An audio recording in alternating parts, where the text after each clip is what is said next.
Let's check in with Turning Point's White House correspondent Monica Paige at the White House. Monica, so I have said this before, and I'm like mostly, well, I'm not even saying it, I'm mostly serious about this, that overhead lighting is oppression. And what I mean by that is like the square cubicles and the fluorescent lights and all that sort of stuff, and like this modernistic style is not artful. It's not tasteful. And I know a lot of people agree on that, including the president. Tell us about this architecture executive order that was signed the other day. Yeah, President Trump has such an interesting and unique eye for aesthetics. So he signed this executive order just this past week, which is kind of a revision of his executive order that he served, that he signed into his first term back in, and Joe Biden actually rescinded that executive order when he was president in 2020. And basically, what that is saying is just it's mandating that federal buildings follow this traditional architectural style, no more of this modernist, brutalist style that we're seeing not only in places like New York City or Los Angeles, but you've got a lot of these cities that the types of buildings, they're just harsh to look at. There's no character.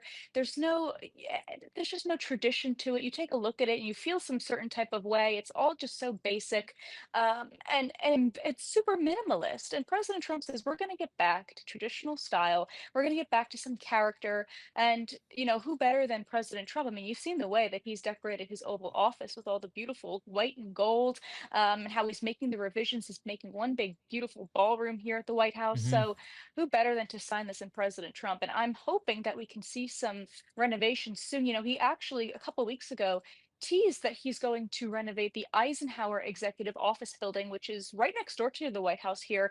It's a stunning building. It's actually one of my favorite buildings. But I'm curious to know how he plans on renovating something like that and adding a little bit of Trump touch to things. I'm very curious to see. Yeah, I'm super fascinated to see that too, because I think it also, there's an intangibility there. Like, I think it even would even lighten the mood of government workers. So maybe when you're waiting in line at the DMV for a court hearing, they won't be so rude to you because they're in a nice, aesthetically pleasing building. Who knows? Speaking of aesthetically pleasing, but also just pleasing in general, I've heard, and I'd love to hear your thoughts on this as somebody who lives in Washington, D.C. I've heard through the grapevine that it is a little bit more aesthetically pleasing to walk around D.C., a little bit safer feeling. The vibe feels a little bit better.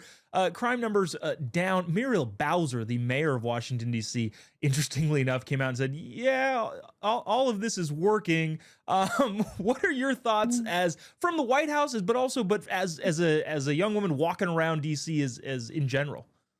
I can tell you, Jobob, it's night and day. I mean, it feels great. It feels like you can actually go out any time of the day, really, and feel like you're not going to get mugged or shot or robbed. It feels like a breath of fresh air here. And it's funny that Muriel Bowser is actually coming out and saying, hey, listen, maybe this needed to be done. I mean, her hands are tied. There's nothing that she can do. And I know a lot of people around DC are not very happy with her over the way that, she's just kind of letting the federal government take over. But listen, something like this needs to happen. You need to escalate the situation to de escalate the crime. And just last night, there were about 86 arrests made. Of those 86, 33 were illegal aliens. And that brings the total arrests since August 7th to 1,369 people. One of them was a Trende Aragua gang member. Another one was a juvenile who was arrested for possession with intent to sell. So they're really cleaning up the streets and they're doing such a fantastic job. I know Trump has teased going to Chicago, maybe even LA. I think he should just do it because these are some beautiful cities and have such great potential. And, the tourist rate is through the roof. And the Mm. president knows that. He wants to bring tourism, money back here, and overall just a lighthearted mood here in our beautiful cities.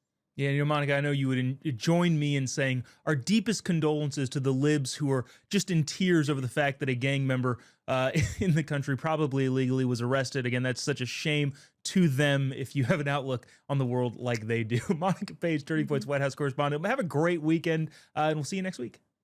Thanks, Joe Bob. Happy Labor Day. Thank you.